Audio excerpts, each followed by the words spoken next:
Welcome back to सर्वज्ञ एजुटेक बच्चों। तो लास्ट लेक्चर में हमने पोर्चुगीज़ के बारे में पढ़ा था और आज जो हमारा लेक्चर है उसमें हम पढ़ेंगे the Dutch, French and English east India company, जिसको कि हम एक और नाम से जानते हैं, वो क्या है? British east India company. तो देखो, जब हमने पोर्चुगीज़ के बारे में पढ़ा तो मैंने आपको ऑलरेडी उनके बारे में कुछ इंपॉर्टेंट चीज़ें बता दी थी। आई होप आपको वो सब चीज़ें याद हों। जैसे कि उसमें सबसे इम्पॉर्टेंट क्या थे? The role of their governors. ठीक है, एग्जाम में कभी भी आता है गवर्नर के नाम के साथ साथ लिखा आ जाता है, ओके, ये पॉलिसीज लिखी आएंगी और उसके सामने आपको मैच द फॉलोइंग का क्वेश्चन ज़रूर देखने को मिलेगा, जिसमें कि आपसे पूछा जाएगा, ओके, ये वाला पॉलिसी है वो कौन से गवर्नर लाए थे। फॉर एग्जांपल एक दो बार आपसे पूछा गया है कि गोवा को किसने कैप्चर किया था। ठीक है, तो कैप्चर ऑफ गोवा ये किसने किया था, ये आपको अच्छे से याद रखना है। अगर आपको याद हो तो किससे हमने लिया था ये? बीजापुर से लिया था, बीजापुर के सुल्तान से लिया था। और कब लिया गया था ये? 1510 के लगभग में लिया गया था। नेक्स्ट अगर इसमें हम देखें तो ये जो एम्पायर की मैं बात कर रहा हूँ, ये जो एम्पायर है वो आपका डच एम्पायर है। क्लियर? अगर आपको याद करना है कि कौन सी कंपनी कब आई थी या कौन सी कंपनी पहले आई थी, कौन सी कंपनी लेट आई थी, तो उसके लिए एक शॉर्ट ट्रिक मैं आपको बता देता हूँ, दैट इज़ PDEF। इसके लिए शॉर्ट ट्रिक आप PDF के फॉर्म में इसको याद कर सकते हैं। तो P से आपके हो गए पोर्चुगल, फिर D से आपके हो गए डच, E से हो गए इंग्लिश और F से हो गए आपके फ्रेंच। और ये सब लोग इसी क्रोनोलॉजी में आपके इंडिया में आए थे। तो जब आप डच एम्पायर की बात करते हो तो तो जो डच लोग थे वो पोर्चुगल के बाद पहले थे। वो लोग जब आए थे तो उन्होंने सबसे इम्पोर्टेंट चीज़ जो करी थी, that is breaking the monopoly of Portuguese empire या पोर्चुगीज कंपनी। क्लियर? हालांकि जो ये आपके डच थे ये शुरू से आज़ाद नहीं थे। ये भी पहले किसके गुलाम थे? ये पहले आपके स्पेन के गुलाम थे, यानी कि ये 1581 तक तो आपके स्पेन एम्पायर के अंडर आते थे। लेटर ऑन इनको इंडिपेंडेंस मिली। जब इनको इंडिपेंडेंस मिली तो इन्होंने भी अदर यूरोपियंस जो पावर्स थी उनके सेम लाइन पे अपना एक्सपेंशन करने की सोची और इन्होंने अपनी कॉलोनीज बनाई। हालांकि इनका जो ज़्यादा इन्फ्लुएंस आप देख पा रहे होंगे वो आप इस वाले एरिया में देख पा रहे होंगे। इस वाले एरिया को हम क्या बोलते हैं? इस वाले एरिया को बोला जाता है मलाय आर्कीपेलागो। ठीक है, ये ज़्यादातर आपके मलाय आर्कीपेलागो में आपको पाए जाएंगे। यानी कि कौन सा वाला एरिया? जहाँ पर ये आपका इंडोनेशिया हो गया, इंडोनेशिया का ये सुमात्रा आइलैंड, जावा आइलैंड, इस तरह के एरिया में ज़्यादा पाए जाते थे। क्यों इन्होंने ये वाला एरिया को क्यों ज़्यादा प्रायोरिटी दी? उस वाले एरिया को प्रायोरिटी देने के पीछे कारण ये था कि यहाँ पे एक तो स्पाइसेस, ठीक है, स्पाइसेस का ट्रेड अच्छे से होने लगा। हालांकि स्पाइसेस के ट्रेड के लिए इंडिया भी थी, बट अगर आप बात करें तो इंडिया में तब तक पोर्चुगीज़ ऑलरेडी अच्छा खासा अपना सेंटर स्टैब्लिश कर चुके थे। फिर इन्हीं के साथ साथ इन्हीं के कुछ टाइम बाद आपके इंग्लिश भी आ गए थे, जो कि डच को अच्छा खासा टफ कंपटीशन दे रहे थे। तो इन लोगों ने सोचा कि इससे बढ़िया हम इंडिया पे ध्यान करें। इंडिया से शिफ्ट करके ये लोग कहाँ पर चले गए? सुमात्रा वगैरह की तरफ चले गए। और लेटर ऑन ईयर्स में जब इनको लगा, जब ये जो बात चल रही है वो चलेगी आपकी किसकी? एंग्लो डच वॉर की। तो जब पूरे यूरोप में एंग्लो डच वॉर चल रहा था तो उस समय जो आखिरी एंग्लो डच वॉर हुआ उसके बाद इनका जब सेटलमेंट हुआ, जो ट्रीटी साइन करी गई, उसमें यही बोल दिया गया कि ठीक है, तो इंडिया के अंदर के जो सेटलमेंट्स थे वो ये छोड़ के चले गए थे। तो इंडिया फिर किसके पास चला गया? इंग्लिश के पास चला गया। और ये जो मलाय आर्किपेलागो था वो किसके पास रह गया? आपका डच के पास रह गया। तो इतना सा आपको याद रखते हुए चलना है when it come to Dutch empire.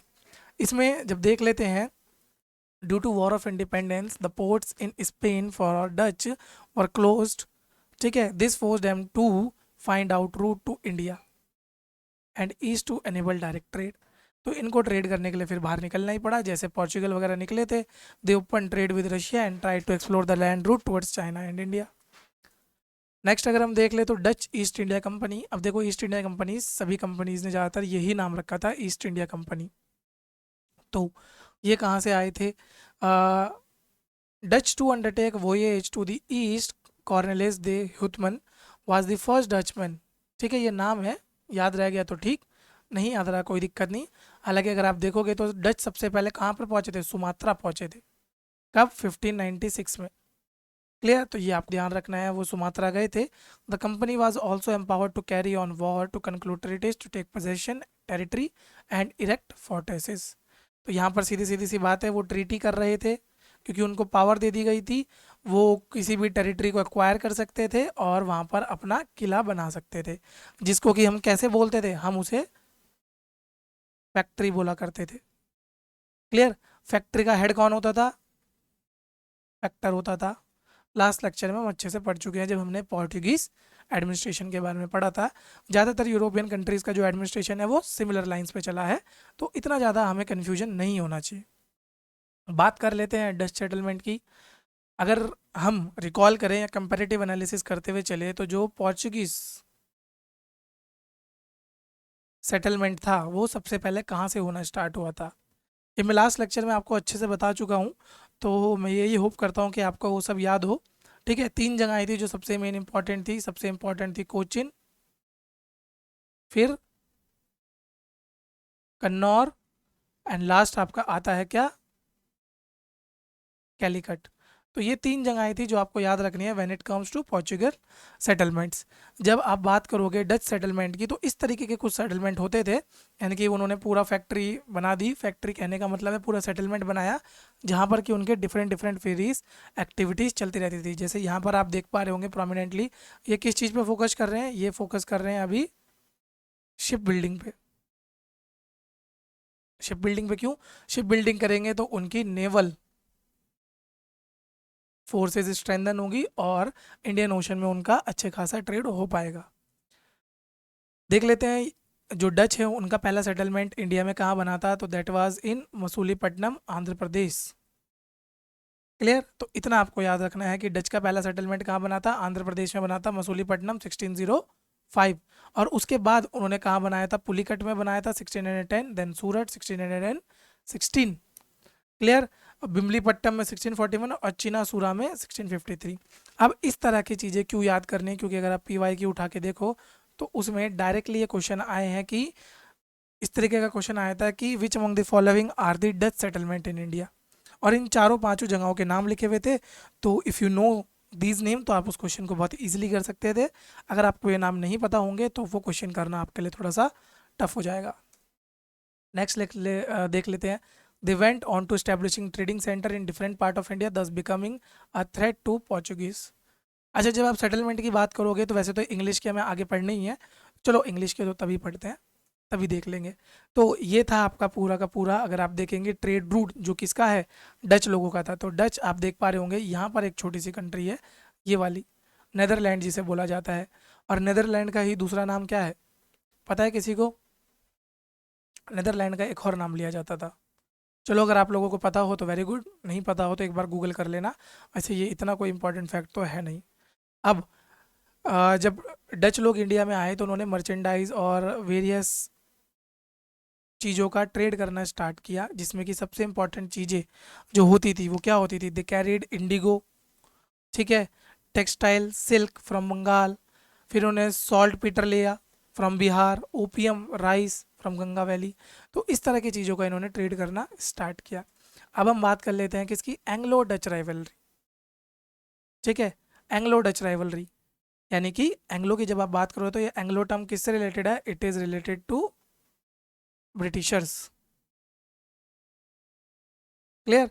तो ब्रिटिशर और डच लोगों के बीच में जो राइवलरी थी उस समय क्या हुआ, both started their career along the same time. ठीक है, हालांकि इन लोगों के बीच में बहुत ज़्यादा वॉरफेयर होने लग गया, बहुत ज़्यादा लड़ाइयाँ हुई। अब इसका जो एंड था वो क्लाइमेक्स आपका बहुत लेट में आके पहुंचा। जब इनका कॉम्प्रोमाइज़ हुआ तो ब्रिटिश ने क्या एग्री किया कि ब्रिटिश कहाँ से विड्रॉ कर जाएंगे, ब्रिटिश इंडोनेशिया से विड्रॉ कर जाएंगे और Dutch retire from India. Clear? तो आप ये ध्यान रख लीजिएगा कि एंग्लो डच वॉर के बाद ब्रिटिशरों के पास क्या आया, ब्रिटिशरों के पास आया आपका इंडिया, और डच के पास आया आपका क्या, इंडोनेशिया। क्लियर?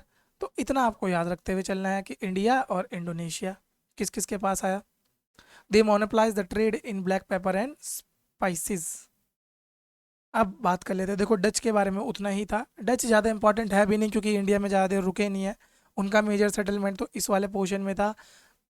इंडिया में जिनका सबसे ज़्यादा पोर्शन था that is your British empire. तो देख सकते हो इतना, सिर्फ इंडिया के अराउंड वाले एरियाज़ में इतना बड़ा एम्पायर था। वैसे तो ये एम्पायर बहुत दूर दूर तक था, ये कनाडा है।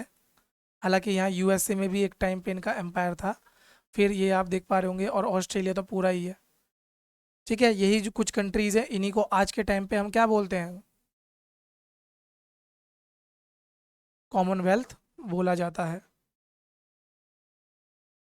Clear, Commonwealth countries. तो चलो देख लेते हैं इसमें।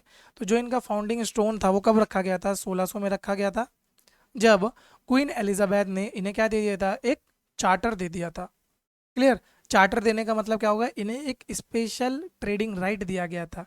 यानी कि केप ऑफ गुड होप से जो भी, जो मैंने बताया था ना, केप ऑफ गुड होप आपका कहाँ पड़ेगा?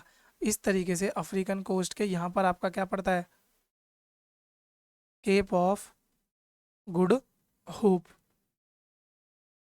तो क्वीन एलिजाबेथ ने क्या किया था कि केप ऑफ गुड होप है ना, उसके ईस्टर्न साइड में जो भी ट्रेड करना होगा उसका एक्सक्लूसिव राइट दे दिया था। किसको? ब्रिटिश ईस्ट इंडिया कंपनी को। अब जब इनको मिल गया ये वाला ट्रेडिंग राइट तो फिर वो इंडिया की तरफ बढ़े। फिर 1600 में देखो इन्हें चार्टर मिला। इंडिया कब आके पहुंचे ये? ठीक है, तो ये इंडिया इंडिया आपके पहुंचे लगभग लगभग 1606 के टाइम पे ये इंडिया पहुंचे।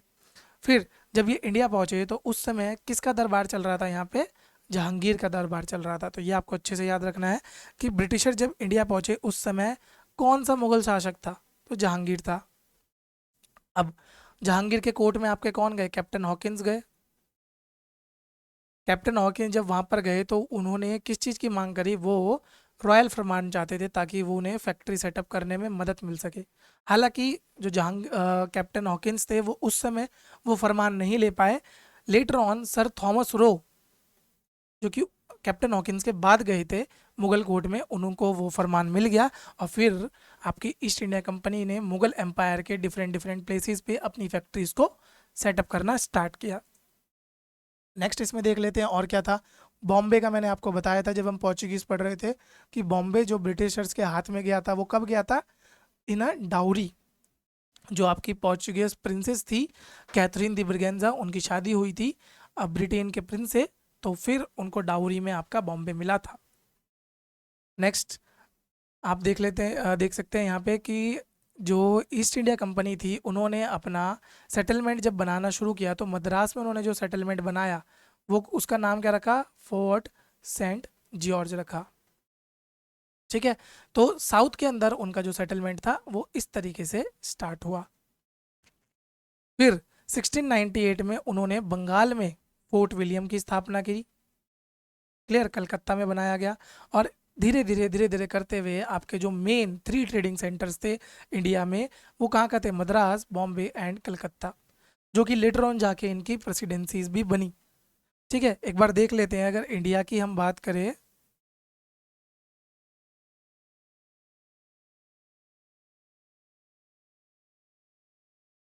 ठीक है, इंडिया में किस तरीके से इनका यहाँ पर सेंटर बनना स्टार्ट हुआ, तो सबसे पहले जो सेंटर बना था दैट इज इन बंगाल। फिर इन्होंने साउथ में जो इम्पोर्टेंट सेंटर था दैट इज मद्रास। यहाँ पर याद रखना, यहाँ पर बना था Fort William, Fort Saint George. अब इसमें कुछ इंपॉर्टेंट चीज़ें जो आपको याद रखनी है, वो क्या याद रखनी है? जो फोर्ट सेंट जॉर्ज था, इसके लिए जो लैंड ईस्ट इंडिया कंपनी को मिली थी ये इन्होंने किससे ली थी? ये आपको ध्यान रखना है। ये ली थी इन्होंने नवाब ऑफ आरकोट से। ठीक है, जो उस समय के नवाब थे आरकोट के, उनसे ली थी।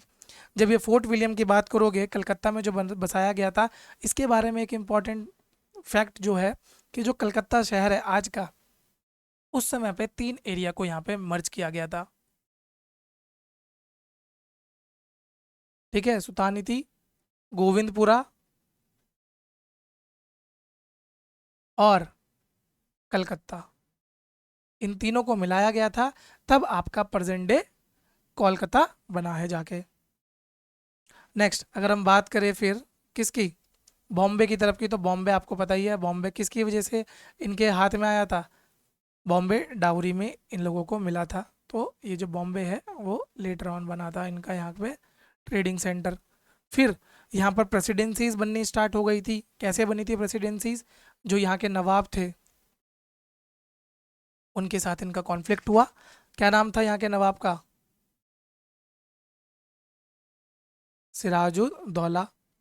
ठीक है, इनके साथ इनकी लड़ाई हुई। कौन सी लड़ाई, बैटल ऑफ प्लासी। अच्छे से पढ़ेंगे इसके बारे में, 1757 में हुई थी। फिर इसके बाद एक और लड़ाई हुई थी, क्या, बैटल ऑफ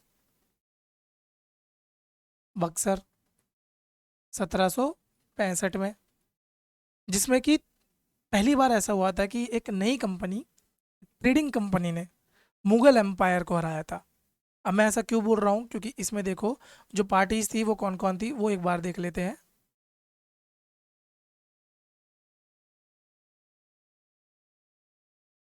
ठीक है, तो यहाँ पर जो मेन पार्टीज इसमें एसोसिएटेड थी वो कौन कौन थे,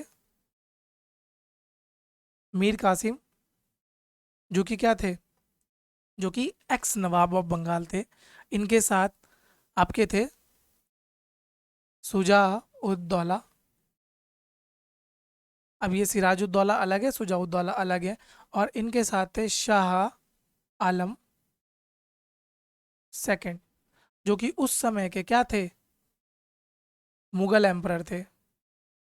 ठीक है, तो इन तीनों को मिलके हरा दिया था किसने, ईस्ट इंडिया कंपनी ने, जिस वजह से वो एक लैंडमार्क इवेंट बनता है 1765, बैटल ऑफ बक्सर।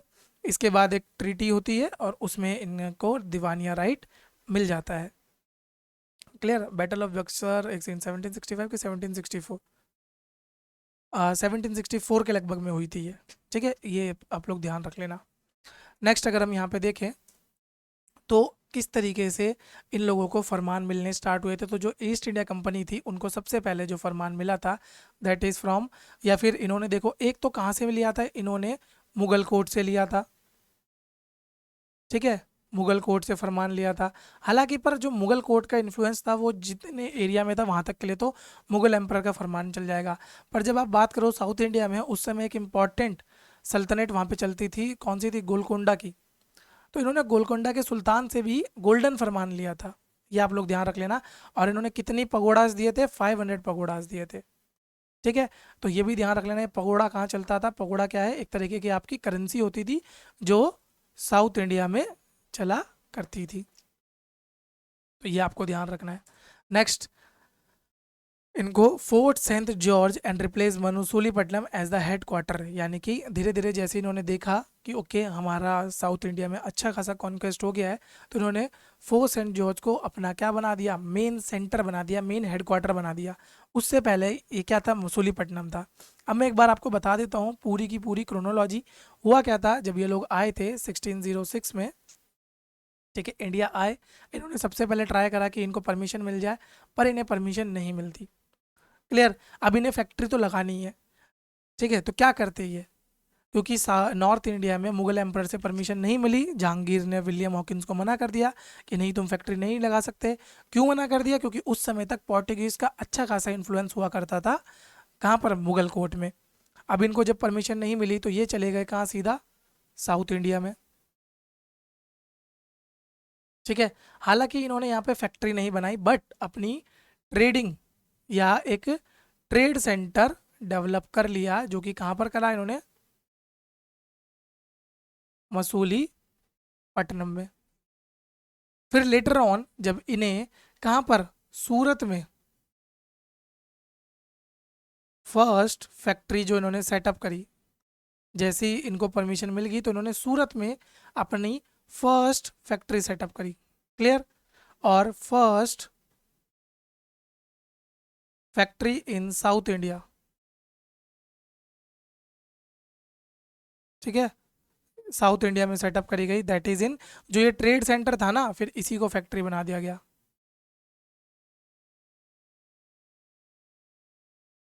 तो ये आप लोगों को ध्यान रखना है। ये कुछ फैक्ट्स है जिनमें बच्चे कन्फ्यूज हो जाते हैं, तो इतना सा आप लोग अगर याद करके चलना पड़ेगा आपको।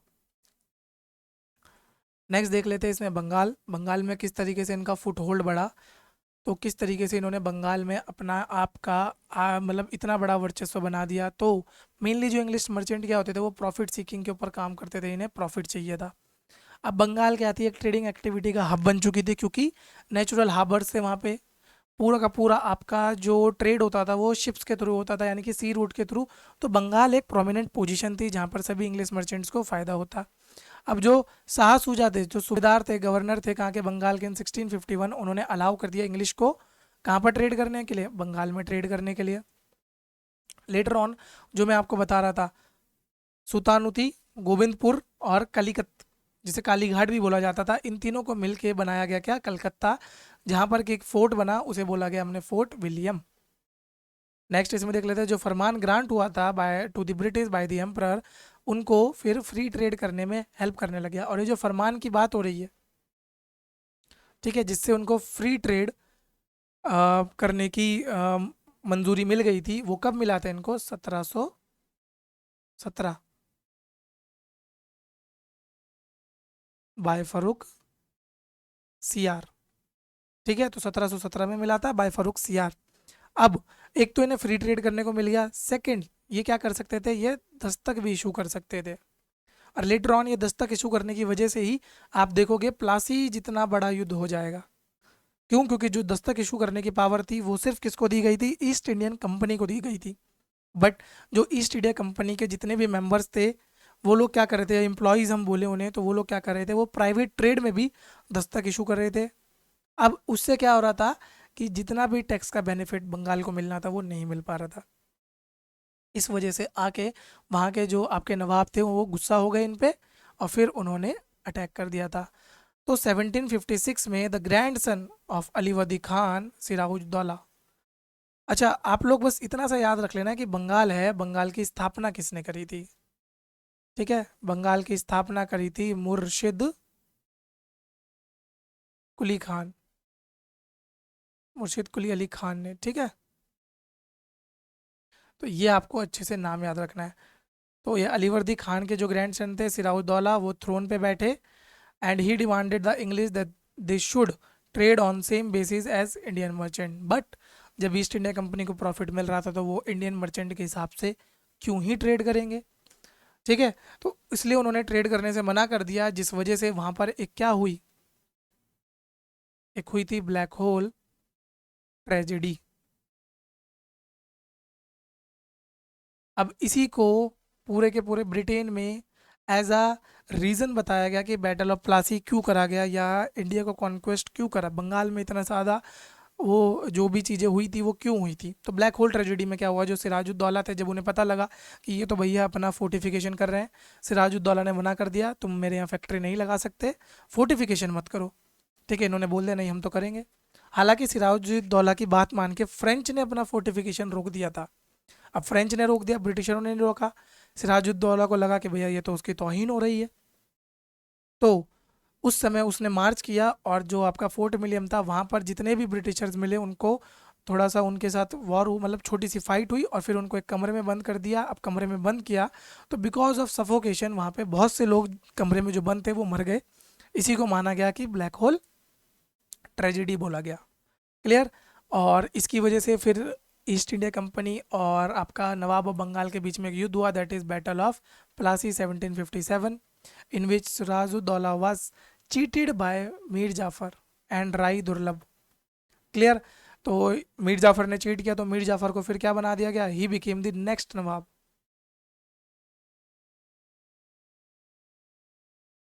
अब जब ये नेक्स्ट नवाब बन गए, later on when Mir Jafar couldn't keep up the tribute, यानी कि अब उनसे बहुत सारा ट्रिब्यूट मांगा गया मीर जाफर से, वो नहीं कर पाए। फिर मीर जाफर के बाद कौन बनाए गए आपके, मीर कासिम। हालांकि देखो, अब जब वो भी नवाब बनेगा उसको ये तो रियलाइज़ होगा कि अगर इतना सारा जो उनके ऊपर टैक्स लाद दिया गया, या इतनी ज़्यादा जो उनसे वॉर इंडेमनिटी के थ्रू डिमांड करी गई वो नहीं दे पा रहे थे, तो इनको लगा कि यार ये ब्रिटिशर्स उसका ज़्यादा हो रहा है, तो इन लोगों ने भी ब्रिटिशर्स की बात माननी बंद करी। तो इसी वजह से इसी क्रम में चलते पहले मीर जाफ़र को हटाया गया था, फिर मीर कासिम को हटाया गया। अब मीर कासिम को जब हटाया गया तो मीर कासिम जाके मिल गए किसके साथ? मैंने बताया आपको दो, सुजाउद्दौला प्लस शाह आलम। क्लियर। और इन लोगों ने लड़ी क्या? बैटल ऑफ बक्सर 1764 में। क्लियर। वहाँ में जो आपको 1765 बता रहा था that is treaty of Allahabad की डेट है वो। ठीक है, जो कि 1765 में हुई थी। तो ये आपको अच्छे से याद रखना है। फिर इन्होंने अपना ट्रेड स्टार्ट करना शुरू किया। जब ट्रेड की बात करोगे, बंगाल में सबसे पहले इन्होंने फर्स्ट इंग्लिश फैक्ट्री और set up on the bank of river Hooghly in 1651। ये बंगाल की बात कर रहा है बेटा, पूरे इंडिया की नहीं। कंफ्यूज मत हो जाना, क्योंकि अभी मैंने बताया आपको कहाँ हुई थी, सूरत में हुई थी। तो इनकी तो पहली सूरत में हुई थी, बट अभी हम सिर्फ बंगाल की बात करें तो बाय 1696 इट बिकेन फोर्टिफिकेशन। ठीक है। The company persuaded the Mughal emperor Aurangzeb to issue a farman granting the company the right to duty free trade, पर औरंगजेब ने मना कर दिया। ये ग्रांट कब हुआ था फिर इन्हें? ये 1717 में जाके करा था। किसने? फर्रुखसियार ने। ठीक है। औरंगजेब ने तो मना कर दिया। औरंगजेब फरमान had granted only the company right to trade duty free. The officials of the company who were carrying private trade on the side were expected to pay duties. Clear. तो औरंगजेब ने जो दिया वो सिर्फ कंपनी को दिया, लेकिन ऑफिशियल्स को नहीं। तो जो फर्रुखसियार ने दिया था तो ऑफिशियल्स ने उसका मिसयूज भी किया। Clear. The behaviour led to a protest by the nawab of Bengal Murshid Quli Khan. How a trading company became a major political power. अब ये बड़ा सोचने वाला सवाल है। तो देखो, जैसे ही औरंगजेब की डेथ हुई, वॉर ऑफ सक्सेशन स्टार्ट हुआ। आप सबको आई होप पता हो कि पहले कौन बने थे औरंगजेब के जस्ट बाद? बताओ। बहादुर शाह, फिर जहानदार शाह, फिर फर्रुखसियार। ठीक है। इसी तरीके से फिर क्या आते हैं? रफ़ीउद्दौला, रफ़ीउद्दर्जात। फिर आते हैं आपके मोहम्मद शाह रंगीला। फिर मोहम्मद शाह रंगीला के बाद शायद आलमगीर सेकंड। इस तरीके से आपके सारे के सारे मुगल एम्परर आने शुरू होते हैं। हालांकि ये सब उतने एबल एम्परर नहीं थे जैसे कि इनके प्रेसिडर्स थे। अकबर, जहांगीर, शाहजहां, औरंगजेब, ये सब बहुत अच्छे एबल रूलर थे। क्लियर। अब देखो हुआ क्या, इन सब के हटने की वजह से हर रीजन को अपनी ऑटोनॉमी बनाने का टाइम मिल गया। और उसी समय इस ट्रेडिंग कंपनी ने भी अपना लक चलाने की कोशिश करी। तो जो नवाब थे, मतलब डिफरेंट डिफरेंट टेरिटरीज़ के, फॉर एग्जांपल यहाँ पे बंगाल की बात करें तो नवाब ने रिफ्यूज़ कर दिया कि वो कंपनी को अब कोई भी कंसेशन नहीं देंगे जो कि ग्रांट किए गए थे बाय द मुगल कोर्ट। ठीक है। तो उन्होंने अब एक तो कंसेशन मना कर दिया, सेकंड उन्होंने उनसे लार्ज ट्रिब्यूट मांगे ताकि वो कंपनी को ट्रेड करने दे। ठीक है।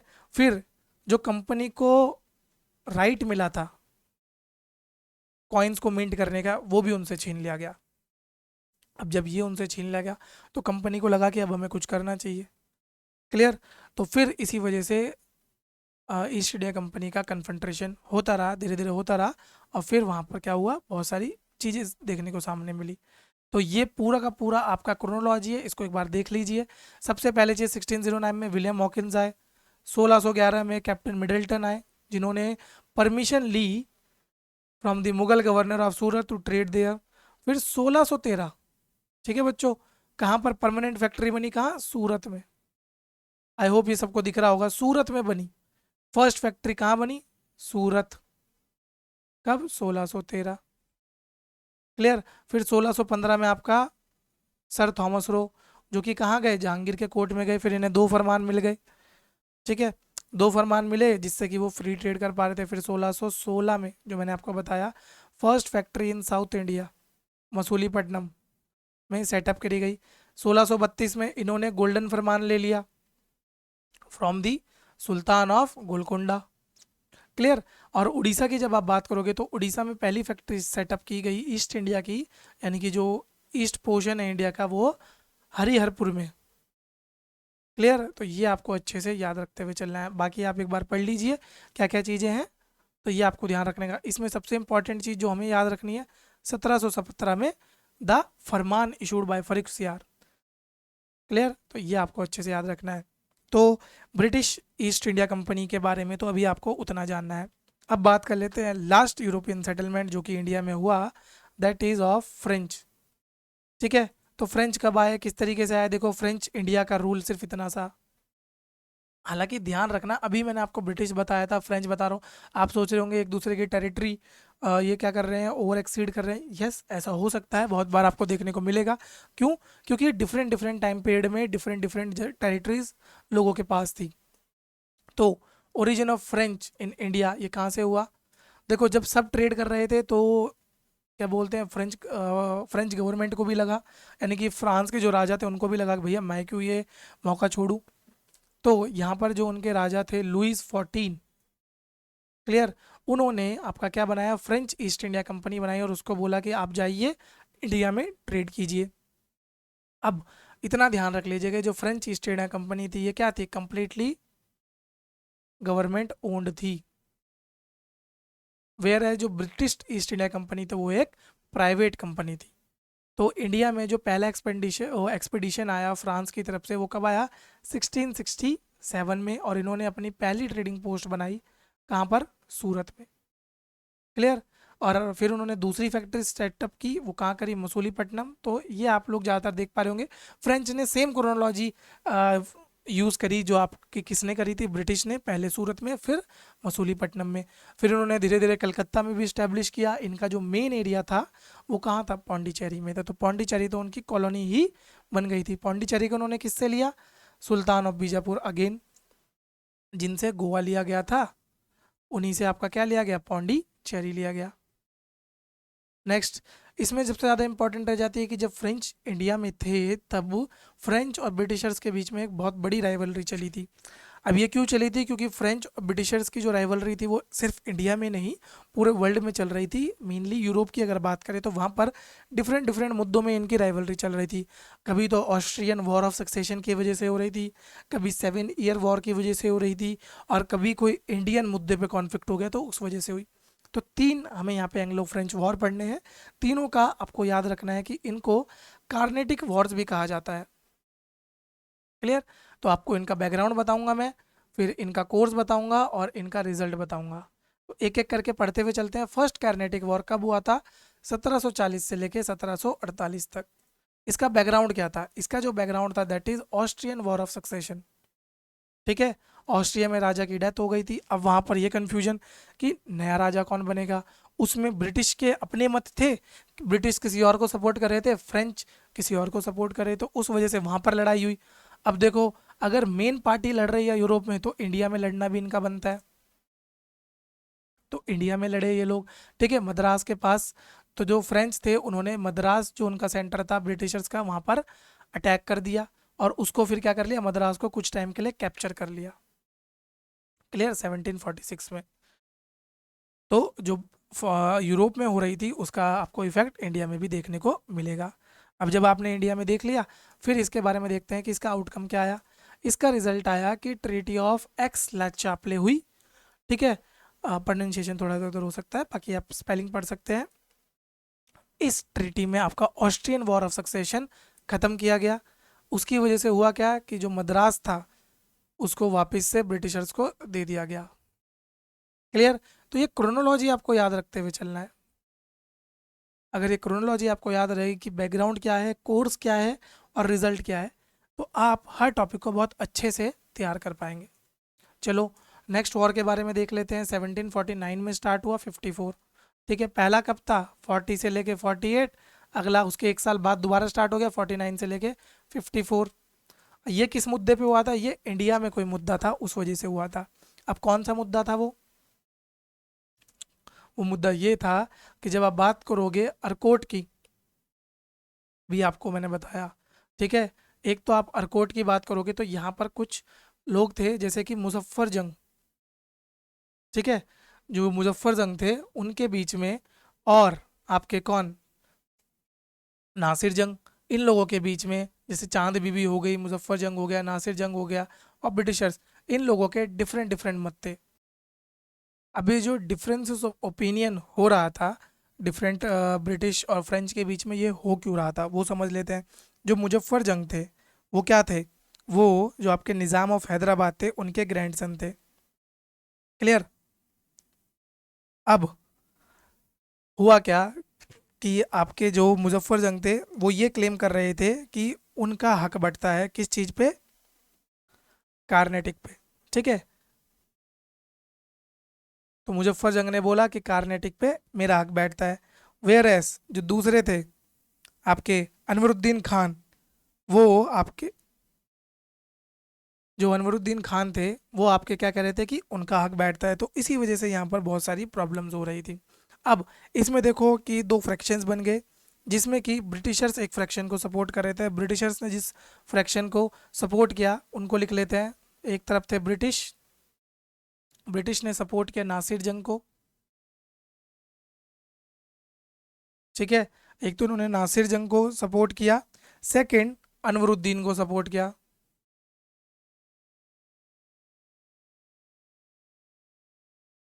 सॉरी, अनवरुद्दीन को। तो एक फ्रैक्शन तो आपका ये बन गया। नेक्स्ट फ्रैक्शन बना आपका किसका, फ्रेंच का। फ्रेंच ने किसको सपोर्ट किया,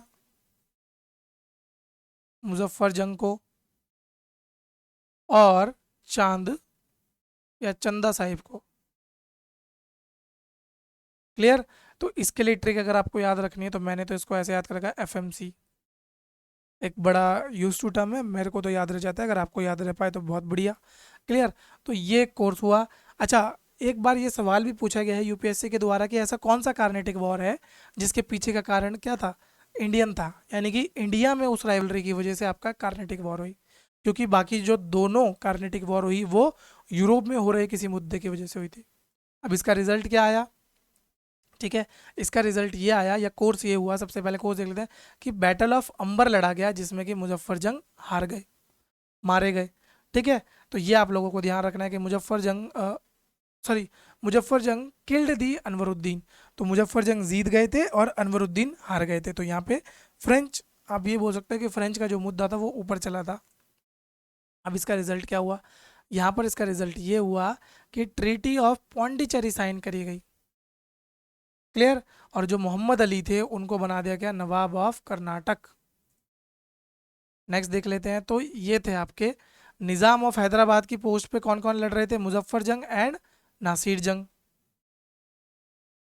क्लियर। और नवाब ऑफ कर्नाटक के लिए चंदा साहिब एंड मोहम्मद अली। और यूरोपियन सपोर्ट था किस किस तरीके से, मुजफ्फर जंग एंड चांद साहिब और फ्रेंच। ठीक है, तो इस तरीके से आपको ये सपोर्ट याद रख लेना है। ये थोड़ा सा कंफ्यूजिंग ज़्यादा है, इसलिए मैं आपको अलग से एक टेबल बना के भी दिखा रहा हूँ। चलो नेक्स्ट देख लेते हैं। थर्ड कार्नेटिक वॉर 1758 से 63 के बीच में हुई थी। यहाँ पर ये क्यों हुई थी, 7 ईयर वॉर जो चला था बिटवीन ब्रिटिश एंड फ्रेंच, उस वजह से हुई थी। इसका कोर्स क्या रहा कि यहाँ पर हुई थी आपकी बैटल ऑफ वॉन्डिवॉश, जिसमें कि फ्रेंच हार गए थे, और फ्रेंच के हारने की वजह से जो फ्रेंच सुपियोरिटी थी इंडिया में वो ख़त्म हो गई थी। And the only power which left was Britishers. तो अगर आपसे कभी पूछ लिया जाए वो कौन सा वॉर था जिसके बाद ब्रिटिशर्स को कंप्लीट सुपरियोरिटी मिल गई थी इंडियन सब कॉन्टिनेंट में, तो दैट इज वॉन्डी वॉश का युद्ध। क्लियर। इसका रिजल्ट क्या हुआ, the third Carnatic war ended up with treaty of peace of Paris. Clear. तो ट्रीटी आप लोगों को अच्छे से याद रखनी है, एक बार दोबारा देख लेते हैं। फर्स्ट वॉर के बाद कौन सी ट्रीटी हुई थी, ट्रीटी ऑफ एक्स ला चपेले। ठीक है, सेकंड के बाद कौन सी हुई थी बताओ,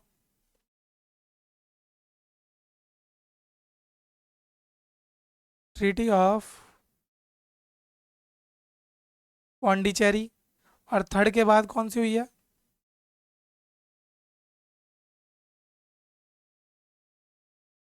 ट्रीटी ऑफ पेरिस। क्लियर। तो इस तरीके से क्रोनोलॉजी वाइज इन्हें याद कर लो, अगर ये याद रह गए तो बहुत बढ़िया। सिग्निफिकेंस क्या रहा इसका, क्लियर। देखो ये एंग्लो फ्रेंच जो राइवलरी थी, इसका मेन आउटकम तो यही निकल के आया कि एट द एंड इंग्लिश जीत गए, तो इंग्लिश बने supreme European power in India. बस एक इम्पॉर्टेंट आउटकम ये रहा। बाकी ये पता लग गया कि ओके यूरोपियंस में से सिर्फ फ्रेंच और इंग्लिश है जो यहाँ टिक सकते हैं, बाकी लोग तो हार हार के अपने घर चले गए। क्लियर। डच को इन्होंने ऑलरेडी हरा दिया था, कौन से युद्ध में, बैटल ऑफ बिदारा में। क्लियर। तो ये आप लोगों को ध्यान रखते हुए चलना है, तो ये आप लोगों को याद रहेगा। कि अगर यहाँ पे आ जाए फ्रेंच के लिए कौन सा युद्ध था, फ्रेंच के लिए वॉन्डिवॉश। अच्छा ये वॉन्डिवॉश है कहाँ, ये है तमिलनाडु में। क्लियर। बैटल ऑफ बिडारा किसके लिए है, डच।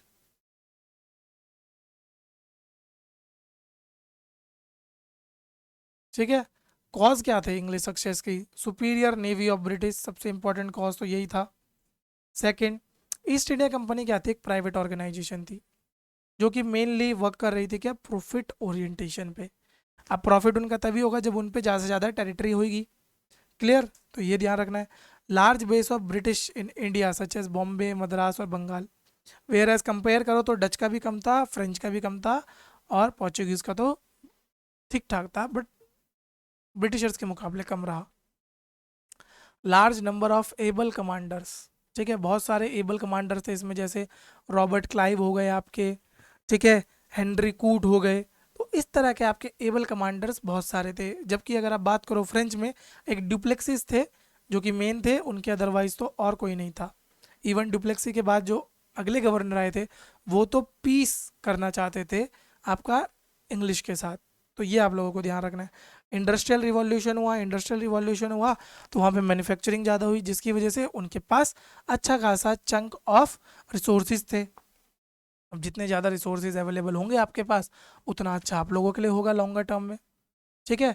तो आज का टॉपिक बच्चों यहीं पर समाप्त होता है। आई होप आपको ये टॉपिक अच्छे से समझ आया हो।